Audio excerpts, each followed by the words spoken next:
A paz do Senhor, seja bem-vindo a mais uma aula aqui do EBD em Foco. Eu me chamo Herberson e nesta aula eu vou ministrar a lição número 5, que tem como título Uma Igreja Cheia de Amor. Nós estamos estudando a revista CPAD do terceiro trimestre do ano 2025 e agora, nesta lição, nós vamos nos aprofundar no nosso estudo sobre a Igreja de Jerusalém. Vamos estudar uma passagem de Atos, capítulo 4, e nessa passagem a gente vai ver aqui que a igreja primitiva era cheia do Espírito Santo e, consequentemente, cheia do amor de Deus. E esse amor não era simplesmente algo teológico ou um sentimento, mas era algo prático. Naquela igreja não tinha pessoas que passavam fome, pessoas necessitadas, não tinha, porque ali as pessoas que estavam ali reunidas, elas ajudavam umas às outras, elas vendiam as suas posses e entregavam para os apóstolos, para que os apóstolos distribuíssem e todos tivessem o que comer, todos tivessem uma vida digna. Era uma igreja que sofria perseguição, mas diante da perseguição, eles abriram mão do luxo, abriram mão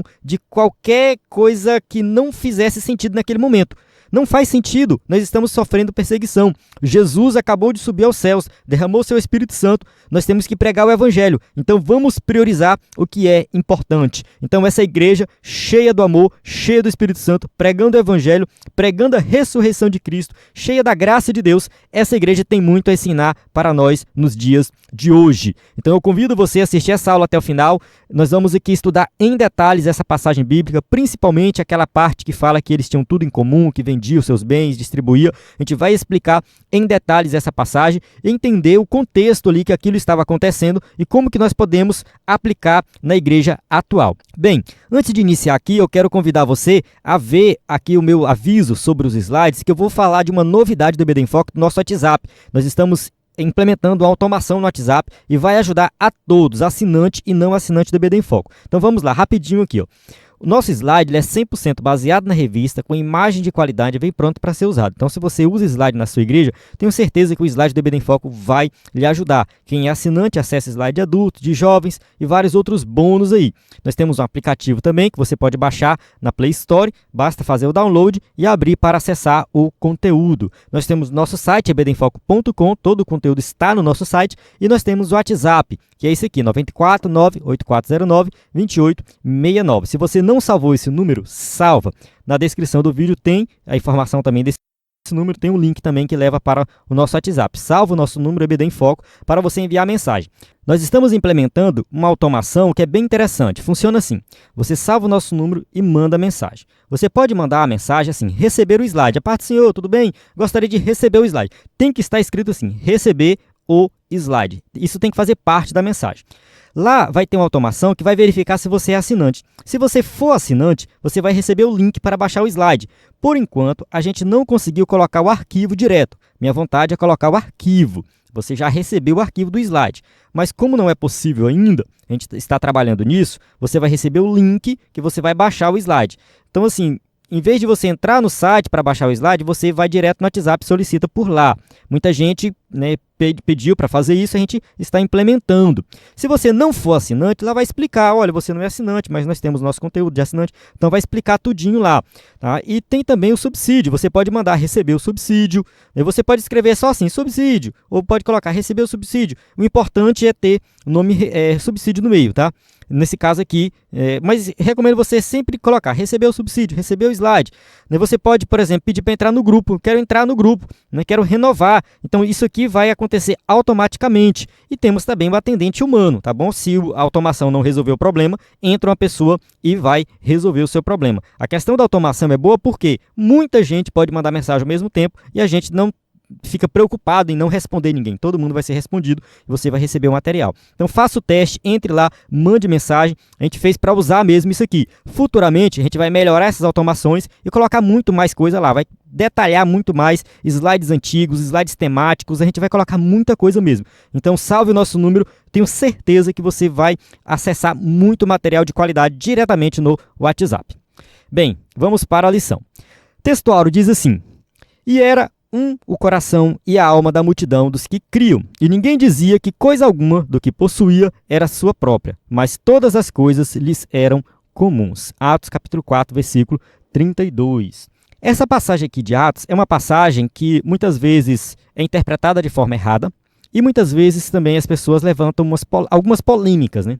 Primeiro, a gente tem que entender que isso aqui era um tipo de comunismo. Eles tinham tudo em comum, é um tipo de comunismo. Tinha vários tipos de comunismos por aí. Só que não é o comunismo marxista como é defendido nos dias de hoje por algumas pessoas. Eu vou explicar por que durante a aula, tá bom? Então segura aí que durante a aula eu vou explicar em detalhes. Outra coisa é que esse modelo aqui, muita gente acha que deve ser o modelo de igreja atual. Ah, porque a igreja atual tem que fazer a mesma coisa. Será que tem que fazer a mesma coisa? A gente precisa também entrar em detalhes sobre isso durante a aula. Então espera aí que durante a aula a gente vai explicar em detalhes essa passagem, o que realmente ela significa dentro do seu contexto e como que nós podemos fazer para aplicar o mesmo princípio nos dias atuais. O escritor da revista fala aqui da questão de ajudar os necessitados e tudo mais. Eu vou falar sobre isso também, mas eu acho que é muito mais profundo do que essa questão de simplesmente você ajudar quem precisa. Verdade prática, vamos ver aqui. O amor é o elo que mantém a unidade da igreja local. Sem o amor não existe relacionamento cristão saudável. Então sim, sem amor nada tem valor. O apóstolo Paulo fala isso lá em Coríntios e a gente precisa sempre bater nessa tecla. Nós precisamos de amor. E amor tem a ver com relacionamento. A leitura bíblica em classe se encontra em Atos capítulo 4, versículo 32 ao 37. Eu vou avançar aqui durante a aula, a gente vai explicar em detalhes aí sobre essa passagem. Introdução. Nesta lição, veremos como o amor de Deus se manifesta numa igreja genuinamente cristã. Então, o objetivo aqui é falar do amor de Deus, da manifestação do amor de Deus em uma igreja que realmente é cristã, uma igreja que realmente crê em Jesus como Salvador, uma igreja que tem Cristo como centro, né? Ele capacita a igreja a enxergar os mais necessitados e a buscar caminhos para que suas carências sejam atendidas. Então, uma igreja que tem o amor de Deus é uma igreja que realmente vai se preocupar com os necessitados, com os carentes e vai preocupar em agir de forma prática nesse sentido. Esse amor, contudo, não é um mero sentimento humano, aquilo que eu falei lá no começo. Não é um sentimento simplesmente, não é algo teológico, mas é algo que é prático. Assim, teológico, muitas vezes eu uso essa palavra teológico para se referir simplesmente a algo que deve ser estudado. Tá? A gente deve estudar sobre amor, sim, mas no final das contas, se não resultar em algo prático, não vale de nada. Então, assim, é teológico no sentido de que ele tem que ser colocado em prática. A gente tem que sempre lembrar também que teologia é isso, né? Teologia não é só você estudar, mas é você praticar, você aplicar. Tem muita gente que estuda e não aplica. Vamos lá. Em vez disso, ele é a expressão máxima da graça de Deus que foi derramada abundantemente nos corações daqueles que creem em Jesus. Então, o amor que nós estamos falando aqui não é um amor qualquer, mas é um amor que vem diretamente de Deus, derramado nos nossos corações. Somente através do amor de Deus, o cristão aprende a ser solidário e generoso com aqueles que precisam ter suas necessidades supridas. Então, de fato, quando nós temos o amor de Deus na nossa vida, nós fazemos algo prático e ajudamos aqueles que são necessitados. Tópico 1. O amor manifestado na comunhão cristã. 1.1. O crescimento da igreja cristã. Nesse ponto de sua narrativa, Lucas se refere à igreja como a multidão dos que criam. Então, Lucas vai enfatizar o crescimento da igreja. As pessoas se convertiam em grande quantidade. Era um número muito grande. E isso fazia com que a igreja ela se tornasse assim, mais difícil de gerir. Uma quantidade pequena de pessoas, uma igreja menor é mais fácil, uma igreja grande é muito mais complicado. É justamente isso que o escritor da revista vai colocar aqui. Essa expressão pode ser entendida com o sentido de um grande número ou assembleia. Uma assembleia, no caso, é reunião de uma grande quantidade de pessoas. A igreja que havia começado com 120 discípulos, agora é uma grande multidão. Uma igreja pequena possui a mesma natureza e essência de uma igreja grande. Sim, uma igreja pequena tem seus problemas, ela tem suas qualidades, ela é a representação da Igreja de Cristo como um todo. Vou explicar mais em detalhes isso aqui. Se eu encontrar depois o material do livro do Miller de Erickson, eu vou disponibilizar. Eu sempre falo sobre isso porque o Miller de Erickson, no seu livro Teologia Sistemática, ele diz o seguinte, que a igreja local, por menor que ela seja, ela tem todas as características da Igreja de Cristo. Ela é uma representação local da Igreja de Cristo que é universal. Então, a igreja local não é uma parte da igreja, ela é a igreja como um todo, mas, ao mesmo tempo, não é todo mundo que está ali. Então, ela é uma igreja como um todo no sentido que ela tem o valor da igreja como um todo. Não pense que a sua igreja, por ser pequenininha, ter poucos membros, ela é inferior. Não, ela representa a Igreja de Cristo como um todo. tem todas as características da igreja de Cristo. E é claro que uma igreja local também vai ter problemas. É claro que os problemas são menores, mas eles vão existir. Assim como uma igreja grande, uma pequena igreja também enfrenta seus problemas e desafios. Isso aqui é normal, é natural. Toda igreja tem os seus desafios. Contudo, os desafios e problemas de um grande povo são maiores em proporção em relação a uma pequena. Eles se tornam mais complexos e, portanto, mais desafiadores. Então, essa questão dos problemas nas igrejas grandes, né, isso aí é algo que os pastores quebram a cabeça, né, para resolver, para gerir tudo isso. Né? Como que um pastor só vai dar conta de uma igreja com 1000 membros? Não é fácil. Igrejas que têm várias congregações, que têm muitos membros, o pastor precisa de ajuda. Ele precisa dos obreiros, diáconos, presbíteros, precisa de conselheiros, ele precisa de pessoas ali ao seu redor para dar assistência. Porque assim, quando alguém que está querendo divorciar, procura o pastor. Quando alguém cai em um golpe, perde tudo que tem, procura o pastor. Quando alguém tem um filho, um marido, uma esposa que se envolve com drogas, procura o pastor. E assim vai, os problemas eles se multiplicam e as pessoas realmente estão precisando de ajuda, ajuda espiritual, ajuda financeira, ajuda emocional e vão procurar de alguma forma ali na igreja. A igreja serve para isso, ela tem que dar esse apoio.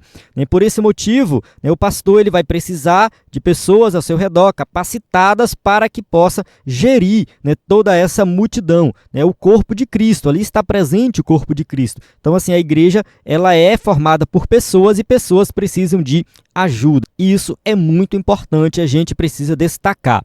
Então assim, os problemas são complexos, são desafiadores, a igreja primitiva passou por isso, a igreja primitiva teve ali vários problemas, tinha os apóstolos que estavam na frente, mas eles tinham também os diáconos, tinham pessoas que estavam auxiliando de maneira geral ali, principalmente para que ninguém ficasse ali passando necessidade. Bem, vamos para o tópico 1.2, os desafios do crescimento. Assim, vemos a igreja de Jerusalém crescer em escala geométrica. Aqui o escritor da revista usou essa palavra, na escala geométrica, no sentido de progressão geométrica, que é multiplicando. Né? Tem a progressão aritmética, que é somando, e a geométrica, que é multiplicando. Você multiplica um fator e aí ela cresce muito mais rápido. Né? Então a igreja de Jerusalém ela tinha uma escala de crescimento extraordinário. Por quê?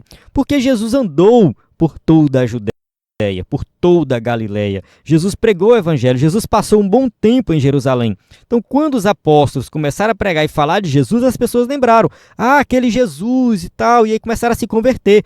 Além do mais, tinha a ponte do Antigo Testamento com o Novo Testamento. A pregação dos apóstolos era nesse sentido. O Messias prometido na Antiga Aliança pelos nossos pais, pelos profetas, ele veio, que é Jesus, essa era a pregação. Então as pessoas se convertiam e havia conversões em massa, como a gente vê registrado logo no início do livro de Atos. Diferente lá dos gentios. Quando Paulo pregava aos gentios era diferente.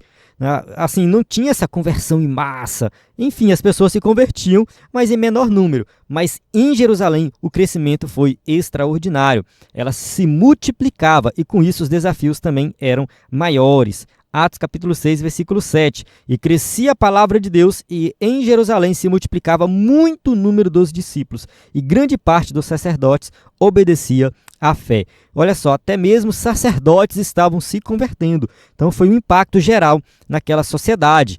Como essa igreja, que até pouco tempo não passava de um pequeno número, se comportaria com o novo formato adquirido? Ou seja, era uma igreja pequena, 120 pessoas ali no dia de Pentecostes, de repente 3.000 pessoas se converteram, depois 5.000. Enfim, como que foi a gestão dessa igreja tão grande? Ela manteria a unidade em meio à complexidade? Vale destacar que nessa época aqui não tinha templo, tá bom? Eles não iam a um templo. A igreja se reunia nas casas. O cenáculo, quando a Bíblia cita, o cenáculo era um local na casa que ficava em cima, que geralmente acontecia as refeições. Então o cenáculo era a parte de cima da casa. E tinha casas maiores, casas menores. Então assim, não tinha um templo para eles se reunirem. O templo judaico era usado simplesmente para os rituais judaicos. Não fazia sentido eles irem para o templo fazer um culto lá. A sinagoga também não estava disponível para eles. E vale destacar que mesmo fora de Jerusalém, o templo também não era possível. Os templos existiam apenas para os deuses pagãos. A igreja primitiva ela ficou, se eu não me engano, uns 350 anos sem templo, até ter autorização para construir templo lá na época de Constantino. Então, assim, passou muito tempo a igreja se reunindo nas casas. Então, diante dessa complexidade, como que a igreja se manteve unida? Somente o amor poderia manter o elo fraterno entre os crentes. Então, o amor é a resposta. O que manteve essas igrejas unidas? O amor. Vamos entender melhor isso aqui. De fato, Paulo dirá que o amor de Deus foi derramado nos corações dos crentes pelo Espírito Santo. Aos Colossenses, o apóstolo dos gentios disse que o amor é o vínculo da perfeição. Colossenses capítulo 3, versículo 14. Então, de fato, quando tem amor, tem algo perfeito. É o vínculo da perfeição. As pessoas se unem através do amor, como algo prático, como algo que exige esforço. O amor não deve ser encarado como um simples sentimento, mas é algo que você se esforça, que você pratica. Somente através do amor cristão, a igreja pode manter-se unida. Então, assim, união só acontece através do amor. Se não tiver amor, não tem união. Quando uma igreja se fragmenta e se divide, isso significa que o egoísmo tomou o lugar do amor em algum ponto. Então, de fato, o amor ele deixa de existir, o egoísmo entra, cada um quer o melhor para si e não para o grupo, e por esse motivo a igreja se divide. Tópico 1.3, a vida interior. A expressão era um coração e a alma, que está lá em Atos 4,32, mostra a igreja em sua essência, revelando sua união interna. Então, assim, a igreja estava tão unida que era apenas um coração, apenas uma alma, apenas um sentimento, eles tinham um único propósito. Então, assim, a igreja estava bem unida. O Espírito Santo capacitou poderosamente os cristãos para cumprir a missão fora da igreja, para a tarefa do evangelismo, mantendo os crentes unidos internamente. Então, a igreja que estava unida internamente, de forma externa, estava pregando o evangelho, cumprindo o ide de Jesus e milagres estavam acontecendo. Vamos ler a passagem de Atos 8, versículos 6 e 7, que a gente já leu aí em lições anteriores, E as multidões unanimemente prestavam atenção ao que Filipe dizia, porque ouviam e viam os sinais que ele fazia, pois que os espíritos imundos saíam de muitos que os tinham, clamando em alta voz, e muitos paralíticos e coxos eram curados. Isso aqui é Filipe lá em Samaria, fazendo obras extraordinárias entre os samaritanos, que eram excluídos, eram tidos como povo excluído ali pelos judeus, mas no evangelho não existe exclusão. Todos pertencem a Cristo. Então o evangelho quebrou essa barreira. O apóstolo Paulo fala sobre isso em Efésios, que esse muro foi derrubado e agora não existe mais gentios e judeus, é um povo só. Então estão ali os samaritanos, estão os gentios e o Espírito Santo de Deus está operando.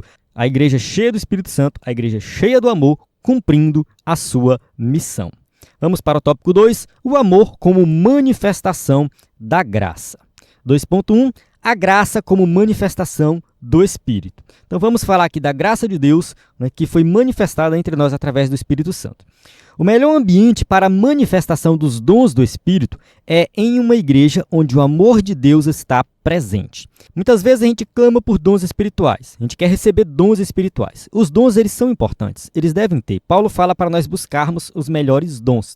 Mas como que o dom vai se manifestar em uma igreja em que falta amor? É difícil, é complicado. Então, o melhor ambiente é onde está presente o amor de Deus.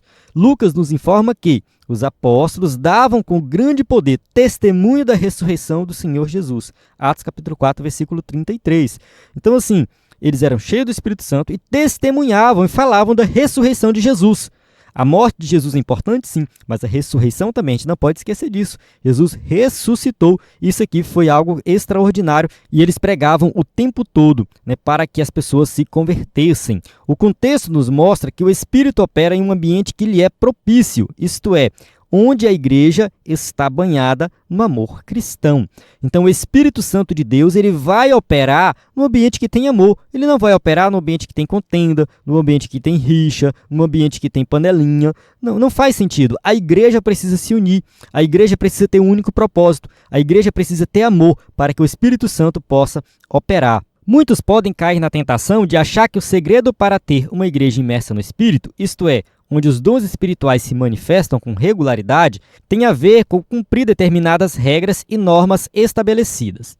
Bem, o escritor da revista começa a falar aqui de a questão de regras, cumprir regras e cumprir normas. ele não diz exatamente quais são essas regras e nem diz quais são essas normas, né? A gente não sabe exatamente o que ele está falando aqui, né? Eu vou passar o próximo parágrafo, né? Vamos ler aqui, ó. Regras são importantes e não podemos viver sem elas. Contudo, o Espírito opera no ambiente onde há comunhão entre os irmãos. Bem, talvez ele esteja falando de algumas igrejas que colocam muitas regras no sentido assim, questão de roupa, né? Talvez seja isso, né? Porque aqui mulher só pode usar saia, homem só pode usar calça, não pode usar bermuda, mulher não pode usar calça, não pode usar brinco. Talvez seja isso. É um tipo de regra, né, que a igreja coloca, que do meu ponto de vista não tem nada a ver na Bíblia, tá?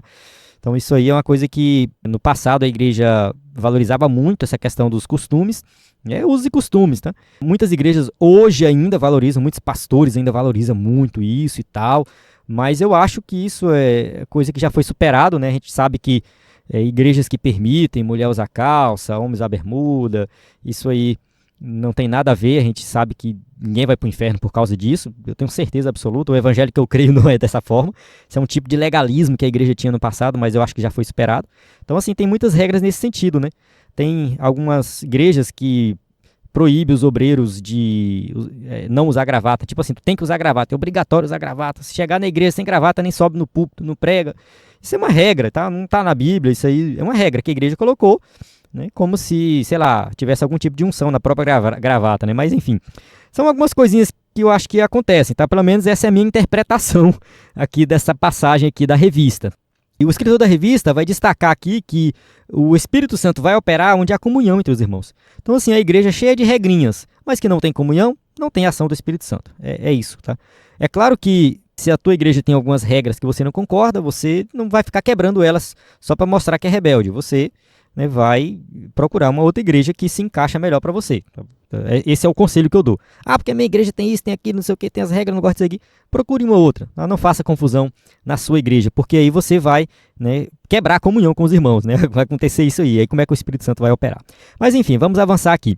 Às vezes podemos quebrar a comunhão com os outros, achando que não tem importância. Mas Jesus ensina que, para ser perdoado por Deus, devemos perdoar sinceramente nossos irmãos. Qualquer ensino contrário a isso é falso. Vamos ler Mateus capítulo 6, versículo 15. Se, porém, não perdoardes os homens as suas ofensas, também vosso Pai vos não perdoará as vossas ofensas. Então aqui na oração do Pai Nosso, Jesus deixou bem claro, nós temos que perdoar o nosso irmão, nós temos que perdoar aqueles que nos têm ofendido. Se você guarda mágoa, se você não perdoa, o Espírito de Deus não está na sua vida, você não tem o amor de Deus. Nós temos que aprender a pedir perdão, nós temos que aprender a sermos humildes. Jesus ensinou sobre isso e nós temos que colocar em prática. Então, qualquer ensino contrário a isso é falso. Na igreja não deve ter rancor, não deve ter raiva, não deve ter ódio, nada disso.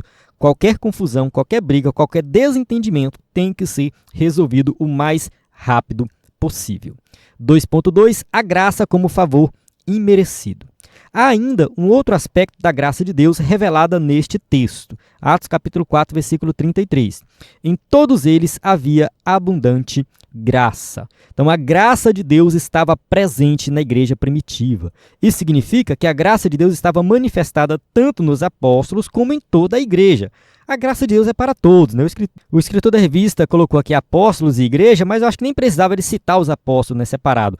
A graça de Deus é para todos, está disponível para todos. Esse texto não se encontra deslocado, mas é posto aqui com o propósito de mostrar a razão ou motivo daquele contagiante ambiente cristão. Então, aquele ambiente contagiante, aquele ambiente alegre, aquele ambiente leve, bom de viver, só acontecia porque a graça de Deus estava presente. Uma igreja dinâmica que demonstra amor para com seu próximo e na qual o Espírito Santo se manifesta de forma abundante é uma igreja que reflete a graça de Deus. Porque a graça é o favor imerecido. Então, se eu recebi esse favor, por que eu não vou distribuir ele para outras pessoas? Por que eu vou ficar, né, escolhendo quem eu vou ajudar? Porque eu vou ajudar o irmão fulano, mas o irmão fulano que me tratou mal eu não vou ajudar, não. Ah, o irmão ali nem falou comigo hoje, então ele, tá descartado, eu nem falo com ele hoje também não. Bem, você recebeu a graça de Deus, então seja gracioso para com os outros, né? Haja com essa graça também. É nesse sentido aqui que eu acredito que o escritor da revista também está abordando, né? Então a gente tem que demonstrar amor para com o próximo, por quê? Porque eu estou refletindo a graça de Deus na minha vida. Independente do que esse próximo fez comigo, se ele me tratou bem ou se ele me trata mal. Isso não interessa, porque, né, eu estou cheio da graça de Deus. Na Bíblia, podemos perceber que a graça de Deus gerou entre os crentes um sentimento de gratidão por terem sido, sem merecimento algum, capacitados por Deus para viverem uma vida abundante. Então, assim, se eu não merecia nada, eu era um pecador, miserável, Cristo morreu por mim, mesmo eu ainda sendo pecador. Jesus deu a vida por mim, derramou o sangue por mim. Eu mereci ir para o inferno, mas ele me deu a vida eterna. Então, assim, eu tenho que ser grato a Deus por isso. Simplesmente gratidão. Eu não posso menosprezar essa maravilhosa salvação que eu recebi. E, consequentemente, eu vou viver uma vida abundante de amor com meu irmão, né, e compartilhar esse sentimento com todos. Esse sentimento de gratidão por ter sido salvo por Cristo Jesus deve ser compartilhado entre todos os crentes. Às vezes a gente esquece o propósito da igreja existir. Às vezes a gente esquece o propósito de reunir com os irmãos. Estamos reunidos porque Cristo nos salvou. E isso faz com que nós estejamos juntos, alegres. Geralmente os grupos se reúnem em torno de uma ideia. As pessoas que gostam de rock se reúnem ali porque elas gostam de trocar ideias sobre música de rock, cantores de rock. Pessoas que gostam de um esporte específico, de futebol, se reúnem para assistir um jogo de futebol, né? Se reúnem para jogar futebol. E a igreja se reúne por quê? Porque Cristo morreu por nós, ressuscitou por nós, nos deu a vida eterna, então nós estamos reunidos por esse motivo. Tem um propósito que nos une. Isso se torna um padrão nas demais igrejas do Novo Testamento. 1 Tessalonicenses capítulo 4, versículo 9. Quanto, porém, ao amor fraternal, não necessitais de que vos escreva, visto que vós mesmos estejais instruídos por Deus, que vos ameis uns aos outros. Então Paulo fala assim, olha, com relação ao amor, nem tem necessidade de eu escrever e de eu explicar, não tem necessidade. Vocês já foram instruídos, então ameis uns aos outros, ponto final. Fala assim, vocês foram instruídos por Deus. O próprio Espírito Santo que está dentro de vocês já instruiu vocês. Então ameis uns aos outros, não tem o que questionar, é simplesmente amar. Vemos, por exemplo, esse sentimento de gratidão como uma resposta à graça de Deus na pessoa do apóstolo Paulo. Somente a graça gera tamanho sentimento de gratidão. Vamos ler aqui a passagem de 1 Coríntios capítulo 15, versículo 10. Mas, pela graça de Deus, sou o que sou, e a sua graça para comigo não foi vã. Antes, trabalhei muito mais do que todos eles. Todavia, não eu, mas a graça de Deus que está comigo. Então, o apóstolo Paulo, ele era muito grato a Deus por Deus ter alcançado ele mesmo sem ele merecer. E aí, como resposta a essa graça, ele trabalhou. Ele falou, trabalhei muito mais do que todos eles. Eu dediquei a minha vida a isso aqui. Entendeu? Eu fui alcançado por essa graça, então agora eu dedico 100% da minha vida a Cristo. Paulo deixa o exemplo para que nós possamos seguir.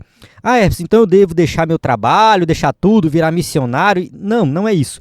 Talvez Deus te chamou para você ficar no seu trabalho mesmo. Deus te chamou para você fazer essa função na sociedade. E Ele vai te abençoar aí. Deus vai te abençoar para que no seu trabalho você cumpra o chamado que Ele tem para a sua vida. E ali você vai dar exemplo, você vai pregar, você vai ensinar, enfim, fazer o que for possível dentro do seu ambiente para que seja uma pessoa exemplar e dê testemunho de Cristo. Então é isso. Dedicar vida 100% ao Evangelho não é largar tudo para virar missionário. Algumas pessoas têm esse chamado. Algumas pessoas têm um chamado para ser missionário e realmente vão ser. Deus vai chamar, vai ter um momento que ela vai largar o trabalho secular dela e vai trabalhar somente na obra de Deus. Vai ser um pastor e tudo mais. Ou um missionário em outro local. Isso aí acontece. Mas eu não estou falando desses casos específicos. Eu estou falando de todos os crentes, porque eu acredito que todos nós temos um chamado para dedicar a vida 100% a Cristo e trabalhar em qualquer situação, qualquer trabalho, qualquer coisa que você faça na sua vida, sempre pense que você está fazendo para Cristo. É obra de Deus. Vale a pena destacar aqui que os judeus no Antigo Testamento e também na época de Jesus viviam uma vida só. Não era vida secular e vida espiritual. Tudo era espiritual para eles. Então, tudo que eles faziam estava relacionado ao espiritual. Por isso que tinha festas das colheitas e tudo mais. Por quê? Porque essas coisas eram espirituais. Eles entendiam que se a planta produziu o fruto, ali foi algo espiritual, foi Deus cuidando, foi Deus que deu aquele alimento para eles. E eles faziam festas e ofereciam aquilo para Deus. Então, assim, tudo é espiritual, a gente não pode ficar também fazendo essa distinção de material espiritual, de secular e espiritual.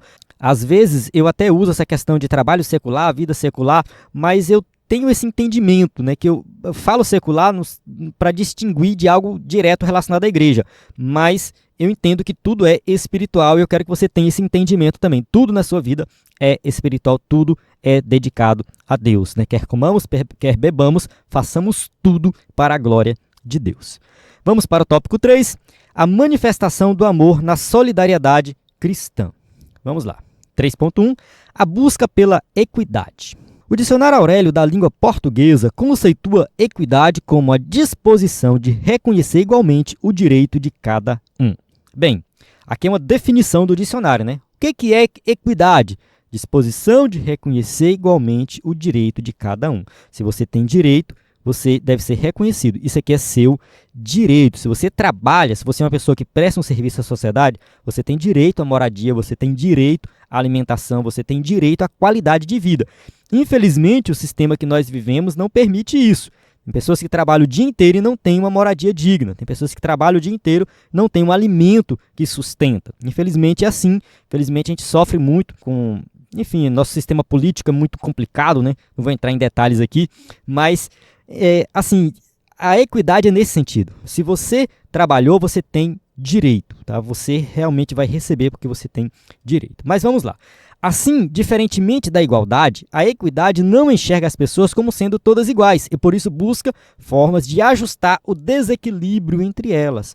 Se você estiver assistindo pelo vídeo, né, que a gente tem aula em áudio também, né, mas, enfim, a igualdade aqui é representada como um banquinho da mesma altura para todo mundo. Então, aqui tem 3 banquinhos, né, só que tem uma pessoa mais alta, uma pessoa um pouco menor, no caso tem um adulto, tem uma criança e tem uma pessoa na cadeira de rodas, né? Isso seria igualdade. Eu coloco a mesma altura para todo mundo, eu estou tratando todos com igualdade. Agora, a equidade é assim, eu pego aquele banquinho da pessoa mais alta e coloco para aquela pessoa mais baixa. Então, eu nivelo as duas ali. E a pessoa que está na cadeira de roda tem uma rampa para subir para ficar também na mesma altura. Ou seja, cada um tem o que precisa, a necessidade para que eles fiquem em equilíbrio. Né? No caso aqui, eles estão assistindo um jogo de futebol. E aí, né, no caso, teria 2 pessoas aqui prejudicadas, né, e uma pessoa em vantagem na igualdade. Mas na equidade, não. A equidade, todos estão no mesmo patamar, todos estão assistindo o jogo. Em Jerusalém, não havia um nivelamento social, nem todos possuíam as mesmas condições. De fato, isso aqui era verdade naquela época e é verdade nos dias de hoje também. E nenhuma sociedade conseguiu isso aqui, conseguiu alcançar esse nivelamento social em que todos têm o mesmo padrão. Isso aqui não existe. É claro que tem algumas cidades, principalmente em países mais ricos, que conseguem ter ali um certo padrão de vida, uma qualidade de vida, que todo mundo trabalha e todo mundo tem em casa e tal. Mas isso aí são coisas pontuais, né? A gente precisa olhar de forma geral na sociedade, isso não acontece. As pessoas, né, muitas vezes, né, sofrem, uma grande maioria sofre muito, pobreza extrema, enquanto uma minoria, né, está no comando e é muito rica e vive no luxo. Então isso que a gente observa na nossa sociedade. E lá em Jerusalém, na época de Jesus, não era diferente. A exploração era muito grande naquela época, principalmente pelo Império Romano, cobrança de impostos. A colheita era feita de tal forma que uma parte ia para o templo, outra parte ia para os impostos os romanos cobravam, outra parte eles separavam para plantar novamente o ano que vem, e o que sobrava para eles comerem, vender, fazer algum dinheiro, era muito pouco. Então a pobreza era extrema em Jerusalém na época de Jesus. Havia pessoas mais abastadas e havia pobres também, esses geralmente em maior número. Então os pobres eram em maior número desde aquela época, não é novidade nos dias de hoje, né? Então, desde aquela época, os pobres eram em maior número, né? E justamente, né, nesse contexto que a igreja vai florescer, né? Logo, a igreja demonstrou ser sensível a essa realidade, procurando tratar dessa situação, sendo solidária com a situação dos menos favorecidos. Atos capítulo 4, versículo 34 diz assim: Não havia, pois, entre eles necessitado algum, porque todos os que possuíam herdades ou casas, vendendo-as, traziam o preço do que fora vendido e o depositavam aos pés dos apóstolos. Bem, Vamos detalhar isso aqui. Primeiro, a questão do comunismo. Será que isso aqui é algum tipo de comunismo? Assim, no sentido puro da palavra, é um tipo de comunismo. Não é um comunismo marxista, não é um comunismo no sentido econômico, político, não é isso. Mas é um comunismo no sentido de que as pessoas estavam vivendo de forma comum. Elas vendiam suas herdades, suas casas e traziam, colocavam ali aos pés dos apóstolos, entregava para os apóstolos para que houvesse ali uma distribuição, para que aqueles mais necessitados eles pudessem, né, ter qualidade de vida, ter o que comer pelo menos. Isso aqui é diferente do comunismo político, marxista, em vários sentidos, mas principalmente porque o comunismo, ou socialismo, como você queira chamar, é um sistema ideológico, político, econômico que tem várias características, mas a principal delas está relacionada aos meios de produção.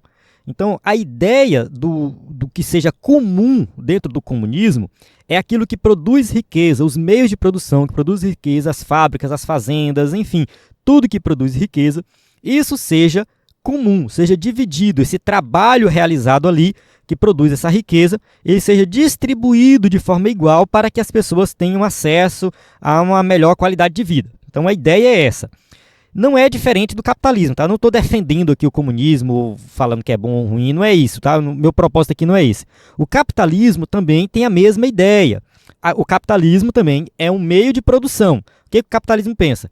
Os meios de produção eles são privados, eles pertencem a alguns grupos, a algumas pessoas, e a partir daí essa riqueza ela é distribuída. Alguns vão ter mais, outros vão ter menos, mas a ideia é que todo mundo tenha acesso a trabalho e com o trabalho ele consiga ganhar dinheiro e conquistar ali uma qualidade de vida melhor. Então o sistema capitalista também pensa nessa mesma forma de ter qualidade de vida, né? Então o comunismo seria a socialização dos meios de produção, enquanto no capitalismo os meios de produção são privados, pertencem a algumas pessoas ou, sei lá, uma pessoa, um grupo, enfim.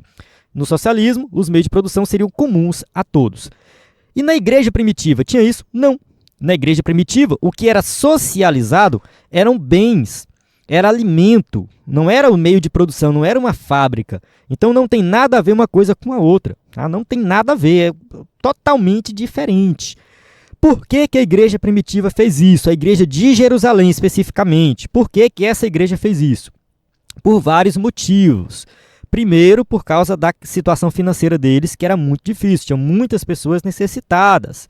E aí essas pessoas que tinham uma condição melhor quando se convertiam, elas viam que não fazia sentido elas ficarem com casas, né, no caso 2, 3 casas, com 2, 3 fazendas, enquanto o seu irmão do lado estava passando fome. Elas viam que não fazia sentido isso.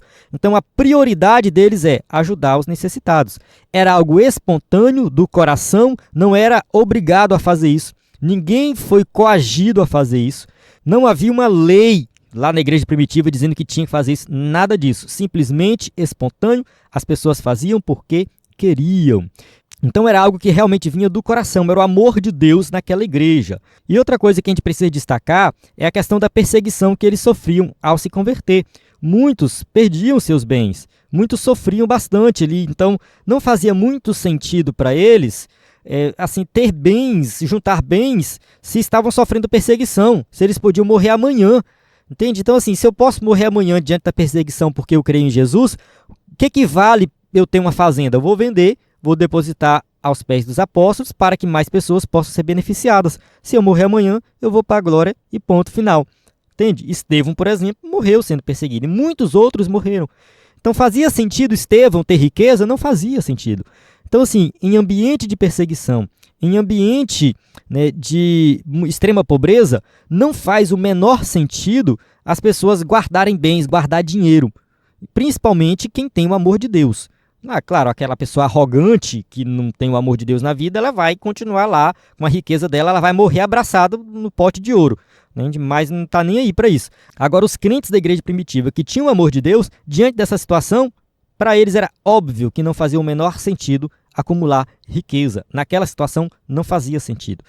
Eu tenho certeza que situações parecidas se repetiram em vários momentos da humanidade, momentos de guerra principalmente, perseguição aos judeus na época do nazismo, né, os judeus que viviam em guetos, cercados ali, fechados. Eu tenho certeza que muitos judeus, muitos outros grupos por aí perseguidos, eles fizeram a mesma coisa. Não faz sentido a gente acumular riqueza, vamos compartilhar, vamos tentar fortalecer o nosso grupo para que nós possamos vencer essa situação. Então eu vejo dessa forma. Esse modelo aqui é o modelo ideal de igreja que a gente tem que aplicar nos dias de hoje? A Bíblia não diz isso. A gente pode observar no próprio livro de Atos e também nas cartas, principalmente as cartas de Paulo, que assim, esse modelo não se replicou nas outras igrejas. As outras igrejas não faziam a mesma coisa. E com o passar do tempo, a igreja de Jerusalém passou a depender de doações de outras igrejas. A gente vê isso em Atos capítulo 11, acho que é 11, 29, e a gente vê também, acho que em Romanos. Enfim, a gente vê em várias outras passagens falando de ofertas sendo enviadas para a igreja de Jerusalém. Então, essa igreja que adotou esse modelo foi algo momentâneo para uma situação específica que não era sustentável a longo prazo. Não tinha como essa igreja se sustentar financeiramente a longo prazo dessa forma, porque chegou um momento que eles estavam passando necessidade que nem conseguiam se ajudar entre si, e aí precisaram de ajuda de outras igrejas. Não estou dizendo que a igreja primitiva lá em Jerusalém fez errado. Não, eles fizeram o que tinha que ser feito naquele momento. E foi bom, foi maravilhoso. Isso é um reflexo do amor de Deus na vida deles. Depois, eles passaram necessidade. O que aconteceu? Outras igrejas ajudaram. Reflexo do amor de Deus na vida da igreja. E assim funciona. Trazendo para os dias de hoje, a gente pode pensar da mesma forma. Nossa, nossa igreja está de boa, está tranquilo, está com dinheiro. Será que não tem outra igreja? Será que não tem outro grupo precisando de ajuda? Porque muitas vezes as igrejas se fecham entre si e... não, só é para nós aqui, a gente não ajuda a outra igreja. Principalmente se for de outra denominação. Se for outra denominação, já era. Não tem nem conversa, não tem nem papo. Eu acho que a gente tem que ignorar isso aí. Se a igreja tem situação financeira boa, pode ajudar outra igreja. A nossa igreja tem pessoas que têm uma boa situação financeira e tem pessoas passando fome. Então vamos reunir os irmãos e vamos compartilhar. Vamos ajudar, né, até o irmão conseguir um emprego, né, até o irmão, né, conseguir uma vida melhor, tal. Vamos reunir, vamos ajudar. Então, assim, o papel da igreja que tem o amor de Deus é olhar a situação do próximo e ajudar, compartilhar, entende? É isso que a gente tem que fazer, né? Ajudar aquele que é necessitado, né? E de maneira geral, a gente tem várias orientações bíblicas de ajudar os necessitados. O escritor da revista vai falar sobre isso aqui. Mas eu acho que essa passagem aqui está falando de um contexto específico da igreja, tá? É o amor de Deus ali na igreja primitiva, para que todos ali tivessem, né, um mínimo de dignidade, né, dentro daquele contexto específico que eles estavam vivendo. Então, quando, né, tiver uma crise, quando tiver, enfim, qualquer problema na sociedade, a igreja pode agir diferente, fazer diferente do sistema. O sistema faz de um jeito, a igreja faz de outro e mostra que nós podemos vencer essa fase unidos com o amor de Deus. Vamos para o 3.2, propriedade e compartilhamento. Aqui o escritor da revista vai explicar essa passagem, né? Como eu já expliquei, a gente vai passar um pouco mais rápido. Estudiosos observam que a igreja de Jerusalém vivia uma comunidade de compartilhamento, não de domínio. Então sim, né, era compartilhamento mútuo, amor, não era domínio, não era imposição. Os crentes mantinham a propriedade de seus bens, mas os disponibilizavam conforme a necessidade de cada um. Então aqui não é que todo mundo vendeu o que tinha. Não, as pessoas mantiveram as suas propriedades. Alguns venderam aquilo que estava a mais, que não tinha necessidade. Então assim, a pessoa tem uma casa, ela não vai vender a casa dela e ficar na rua.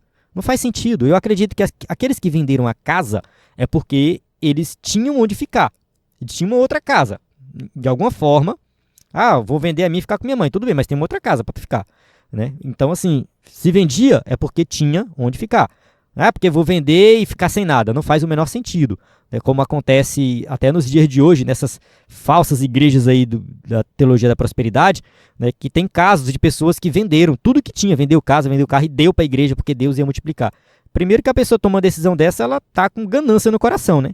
Ela quer ter mais do que, enfim, ela precisa. E acabou ficando prejuízo, né? Tem vários casos na justiça nesse sentido aí. Nesse caso aqui da igreja primitiva, não. As pessoas vendiam se quisessem, né? E de tal forma que não fazia sentido a pessoa vender o que tinha para depois ficar passando necessidade e depender da ajuda dos outros. Não fazia sentido. Desse modo, eles compartilhavam tudo o que tinham. Isso pode ser observado com Maria, mãe de João Marcos, né? Ela também pertencia à igreja de Jerusalém e, em vez de vender sua casa, a pôs a serviço da igreja, transformando-a em uma casa de oração onde a igreja se reunia. Atos capítulo 12, versículo 12, e considerando ele nisto, foi à casa de Maria, mãe de João, que tinha por sobrenome Marcos, onde muitos estavam reunidos e oravam. Então ela disponibilizou a casa dela, ela não vendeu a casa dela. Então assim, isso aqui também era uma forma de ajudar, né? Então a igreja se reunia nas casas, que é muito importante a gente destacar. A prática da generosidade pode mudar de acordo com o tempo, lugar e circunstância, contudo o princípio que a governa permanece o mesmo. Então ser generoso é algo que é um princípio básico que vale para qualquer lugar, qualquer circunstância. Você só precisa observar o seu contexto e falar, no meu contexto eu vou ser generoso dessa forma aqui. Podemos fazer o bem a quem necessita de uma forma ou de outra. Então, sim, nós podemos fazer o bem, nós podemos ajudar os necessitados. E aqui entra a questão também da igreja fazer obra social, ajudar os necessitados, os de fora da igreja mesmo, né? Então, a igreja levar uma cesta básica, pagar uma conta de energia, promover cursos, treinamentos, enfim. A igreja ela pode agir de várias formas nesse sentido. Isso aqui é muito importante a gente destacar. Só lembrando que essa passagem de Atos, capítulo 4, aí, não está falando, né, da igreja fazer obra social de maneira geral. Não é isso. Tá? A passagem de Atos, capítulo 4, está falando do contexto da igreja específica ali, que tinha pessoas necessitadas e aqueles que tinham sobrando, via que não fazia sentido manter aquilo, vendia, ajudava e todo mundo vivia bem ali. Tá? Mas assim, a Bíblia, de maneira geral, fala da importância de nós ajudarmos os necessitados. 3.3, um exemplo da voluntariedade. Lucas destaca que os que possuíam herdades ou casas, vendendo-as, traziam o preço do que fora vendido e o depositavam aos pés dos apóstolos. Então, isso aqui, depositar aos pés dos apóstolos, é uma figura de linguagem para dizer que eles entregavam aos apóstolos. As pessoas vendiam e entregavam aos apóstolos. Nada aqui foi feito de forma obrigatória, ninguém contribuiu porque foi constrangido a isso. Então, isso aqui, já falei, né? Vamos avançar. O texto bíblico deixa claro que havia voluntariedade nos crentes em ajudar uns aos outros. Então, aqui era algo voluntário, os crentes ajudavam e todo mundo tinha ali o que comer, pelo menos, né? Então, isso aqui eu acho que é algo que a gente precisa destacar, né? A comida na mesa é o mais importante. As outras coisas são secundárias. Claro, comida, roupa, né, um local para dormir. Acho que essas coisas são básicas, né? E aí depois vem outras coisas ali, outras necessidades, muitas vezes secundárias, né? Havia uma consciência de pertencimento e, por isso, ninguém deseja ver o outro excluído. Isso era a manifestação do grande amor de Deus derramado nos corações daqueles crentes. Então, esse era o sentimento que tinha na igreja primitiva. O sentimento de pertencimento, assim, eu pertenço a esse grupo está reunido aqui em torno de Cristo. Não faz sentido eu ver alguém excluído, não faz sentido eu ver alguém passando fome, não faz sentido eu ver alguém sendo tratado de forma diferente. Vale destacar que aconteceu isso logo no início da igreja primitiva, né? Ali em Atos capítulo 6, a gente vê que as viúvas, né?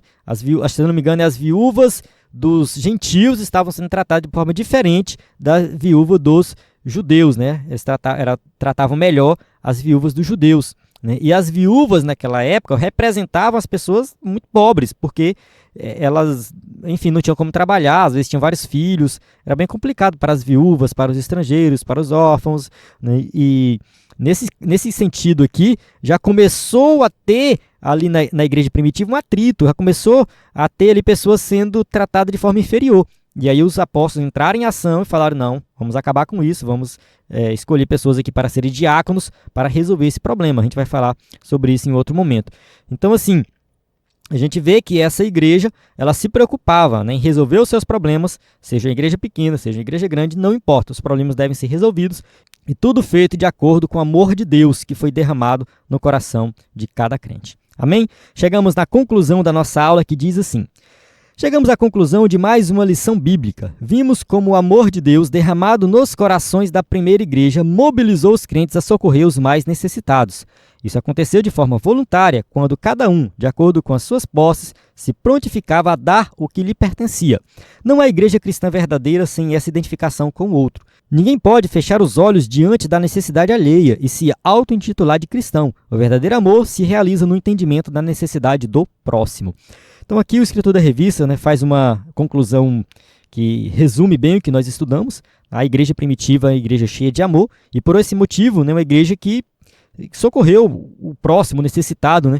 Então, de forma voluntária, aquela igreja se uniu, né? E eles fizeram sacrifícios para que todos ali, né, fossem abençoados, tivessem a sua necessidade suprida. Então, uma igreja verdadeira é a igreja que olha para o próximo, que tem amor. E fechar os olhos para a necessidade alheia é característica de alguém que não entendeu o evangelho ainda. Precisa entender um pouco mais, precisa estudar mais, precisa se converter, né? Então a gente precisa realmente ter os olhos abertos para, né, a necessidade do próximo. E às vezes essa necessidade não é financeira, às vezes é de uma conversa, é de um abraço, né? Então a gente precisa estar atento a essas questões também, né? Então o verdadeiro amor se realiza no entendimento, na necessidade do próximo. Amém? Então eu encerro aqui essa aula. Nós temos aqui as perguntas para quem vai usar o slide na igreja. Só lembrando aí que da nossa automação no WhatsApp, né, você pode mandar mensagem. E eu vou ver se eu consigo deixar na descrição do vídeo, no comentário aí também, né, as palavras-chave para você enviar. Né, assim, mas de forma geral, quero receber o slide, quero receber o subsídio, quero entrar no grupo. Basicamente isso, você manda lá e você vai receber a automação. Se não receber, vai ter alguém também para lhe atender. Então é isso, na plataforma EBD em Foco, você tem tudo o que precisa para ministrar uma aula de excelência na EBD. A paz do Senhor, até a próxima aula.